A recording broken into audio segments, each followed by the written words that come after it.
et la grâce de Dieu vous soit donnée. Pour la lecture de ce matin, nous lisons dans les Épîtres aux Romains, au chapitre 11.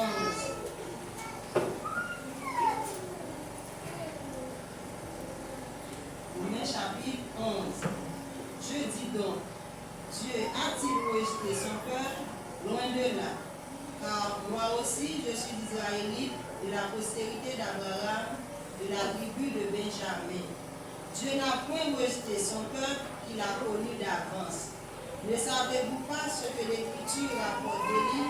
Comment il adresse à Dieu cette plainte contre Israël? Seigneur, ils ont tué tous tes prophètes. Ils ont renversé tes autels.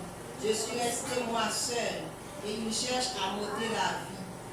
Mais quelle réponse Dieu lui fait-il? Je me suis réservé 7000 hommes qui n'ont point fléchi le genou devant Baal. De même aussi, dans le temps présent, il y reste selon l'élection de la grâce. Or, si c'est par grâce, ce n'est plus par les œuvres, autrement, la grâce n'est plus une grâce. Et si c'est par les œuvres, ce n'est plus une grâce, autrement, l'œuvre n'est plus une œuvre. Quoi donc? Ce qu'Israël cherche, il ne l'a pas obtenu, mais l'élection l'a obtenu, tandis que les autres ont été endurcis. Selon qu'il est écrit, Dieu leur a donné un esprit d'assouplissement, des yeux pour ne point voir et des oreilles pour ne point entendre, jusqu'à ce jour. Et David dit, que leur table soit pour eux un piège, un filet, une occasion de chute et une rétribution. Que leurs yeux soient obscurcis pour ne point voir et tiennent leur dos continuellement courbé. Je dis donc, est-ce pour tomber qu'ils ont blanchi? Loin de là. Mais pour leur chute, le salut est devenu accessible aux païens afin qu'ils fussent excités à la jalousie. Or, si leur chute a été la richesse du monde et leur amoindrissement la richesse des païens, combien plus en sera-t-il ainsi quand ils se convertiront tous? Je vous le dis à vous, païens, en tant que je suis apôtre des païens, je glorifie mon ministère, afin qu'il est possible d'exciter la jalousie de ceux de ma race et d'en sauver quelques-uns. Car si leur rejet a été la réconciliation du monde, que sera leur réintégration, sinon une vie d'entre les morts? Or, si les prémices sont saintes, la masse l'est aussi. Et si la racine est sainte, les branches le sont aussi.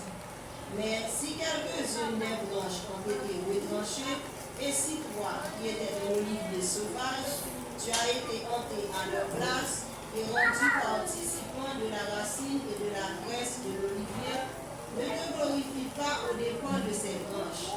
Si tu glorifies, sache que ce n'est pas toi qui portes la racine, mais que c'est la racine qui te porte. Tu diras donc, les branches ont été retranchées afin que moi je fusse hanté. Cela est vrai. Ils ont été retranchés par cause d'incrédulité, et toi, tu subsistes par la foi.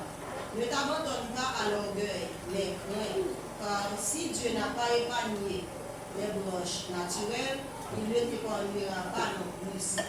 Considère donc la bonté et la sévérité de Dieu, sévérité envers ceux qui sont tombés, et bonté de Dieu envers toi, si tu demeures ferme dans cette bonté, autrement tu seras aussi retranché. Eux de même, s'ils ne persistent pas dans l'incrédulité, ils seront hantés, car Dieu est puissant pour les hanter de nouveau. Si toi, tu as été occupé de l'olivier naturellement sauvage, et hanté contrairement à la nature sur l'olivier franc, à plus forte raison, eux-mêmes seront-ils hantés selon leur nature sur leur corps olivier. Car je ne veux pas, frères, que vous ignoriez ce mystère, afin que vous ne regardiez point comme sages, c'est qu'une partie d'Israël est tombée dans l'endurcissement jusqu'à ce que la totalité des païens soit entrée.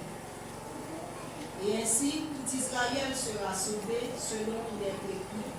Le libérateur viendra de Sion et il détournera de Jacob les inquiétés. Et ce sera mon alliance avec eux lorsque j'ôterai leurs péchés. En ce qui concerne l'évangile, ils sont ennemis à cause de vous, mais en ce qui concerne l'élection, ils sont aimés à cause de leur Père. Car Dieu ne se répand pas de ses dons et de son appel. De même que vous avez autrefois désobéi à Dieu et que par leur désobéissance, vous avez maintenant obtenu miséricorde. De même, ils ont maintenant désobéi afin que, par la miséricorde qui vous a été faite, ils obtiennent aussi miséricorde. Car Dieu a renfermé tous les hommes de la désobéissance pour faire miséricorde à tous, aux profondeurs de la richesse, de la sagesse et de la science de Dieu. Que ses jugements sont insondables et ses voies incompréhensibles. Car qui a connu la pensée du Seigneur ou qui a été son conseiller? Qui lui a donné le premier pour qu'il ait à recevoir en retour? C'est de lui, par lui et pour lui que toutes choses. À lui la gloire dans tous les siècles.